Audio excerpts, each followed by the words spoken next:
This video starts from the chapter 25 of the Deuteronomy. If there be a controversy between men and they come unto judgment that the judges may judge them, then they shall justify the righteous and condemn the wicked. And it shall be, if the wicked man be worthy to be beaten, that the judge shall cause him to lie down and to be beaten before his face, according to his fault, by a certain number. 40 stripes he may give him, and not exceed, lest if he should exceed and beat him above these with many stripes, then thy brother should seem fight unto thee. Thou shalt not muzzle the ox when he treads out the corn. If brethren dwell together, and one of them die, and have no child, the wife of the dead shall not marry without unto a stranger. Her husband's brother shall go in unto her, and take her to him to wife, and perform the duty of an husband's brother unto her.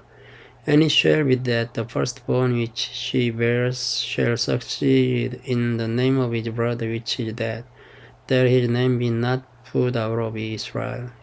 And if the man like not to take his brother's wife, then let his brother's wife go up to the gate unto the elders, and say, My husband's brother refuses to raise up unto his brother's name in Israel. He will not perform the duty of my husband's brother.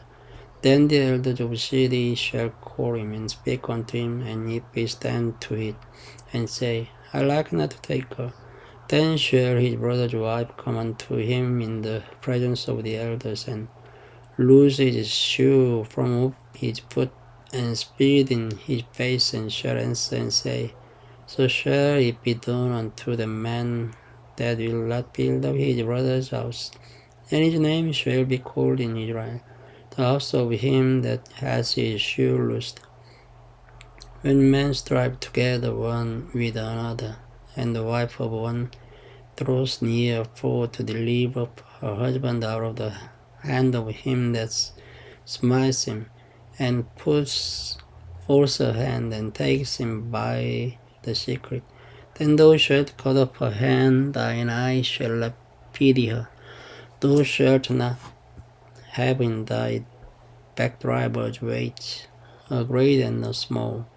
Thou shalt not have in thine house divers measures, a great and a small. But thou shalt have a perfect and just weight, a perfect and just measure shalt thou have, that thy days may be lengthened in the land which the Lord thy God gives thee.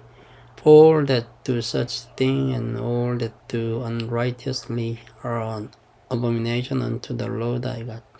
Remember what Amalek did unto thee by the way, when ye were come forth out of Egypt, how he met thee by the way, and smote the hindmost of thee, even all that were feeble behind thee, when thou wast faint and weary, and he feared not God.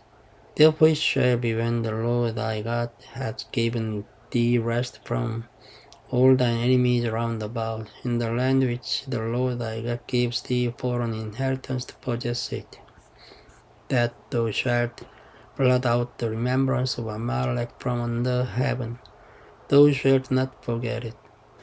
And it shall be, when thou art come in unto the land which the Lord thy God gives thee for an inheritance, and possess it, and dwellest therein, that thou shalt take of the first of all the fruit of the earth, which thou shalt bring of thy land that the Lord thy God gives thee, and shall put it in a basket, and shall go unto the place which the Lord thy God shall choose to place his name there.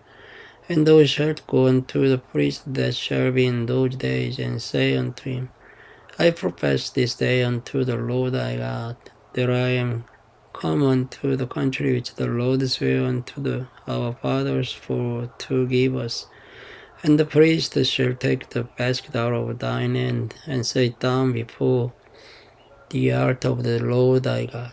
And thou shalt speak and say before the Lord thy God, a Syrian ready to perish was my father, and he went down into Egypt, and sojourned there with a few, and became there a nation, great, mighty, and populous. And the Egyptians evil entreated us, and afflicted us, and laid upon us hard bondage. And when we cried unto the Lord God of our fathers, the Lord heard our voice, and looked on our affliction, and our labor, and our oppression. And the Lord brought us forth out of Egypt with a mighty hand, and with an outstretched arm, and with great terribleness, and with signs, and with wonders. And he has brought us into this place, and has given us this land, even a land that flows with milk and honey. And now, behold, I have brought the first fruits of the land which thou, O Lord, hast given me. And thou shalt set it before the Lord thy God, and worship before the Lord thy God. And thou shalt rejoice in every good thing which the Lord thy God has given unto thee. And unto thine house thou, and the Levite, and the stranger that is among you. When thou hast made an end of tithing all the tithes of thine increase, the third year, which is the year of tithing, and hast given it unto the Levite, the stranger, the fatherless, and the widow, that they may live within thy gates and be filled.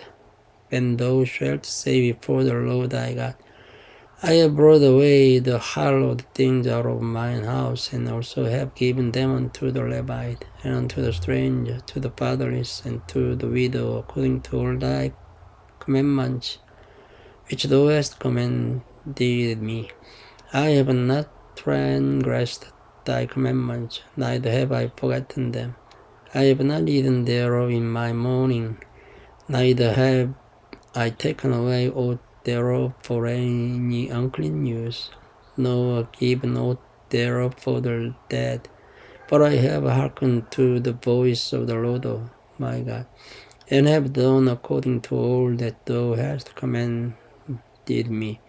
Look down from thy holy habitation from heaven, and bless thy people Israel, and the land which thou hast given us, as thou swearest unto our fathers, a land that flows with milk and honey. This day the Lord thy God hath commanded thee to do these statutes and judgments. Thou shalt therefore keep and do them with all thine heart, and with all thy soul. Thou hast avouched the Lord this day to be thy God, and to walk in his ways, and to keep his statutes, and his commandments, and his judgments, and to hearken unto his voice. And the Lord has avouched this day to be his peculiar people, as he has promised thee, and that thou shouldest keep all his commandments, and to make thee high above all nations which he has made, in praise and in name and in honor, and that thou mayest be an holy people unto the Lord thy God, as he has spoken. Thank you for listening. Good night.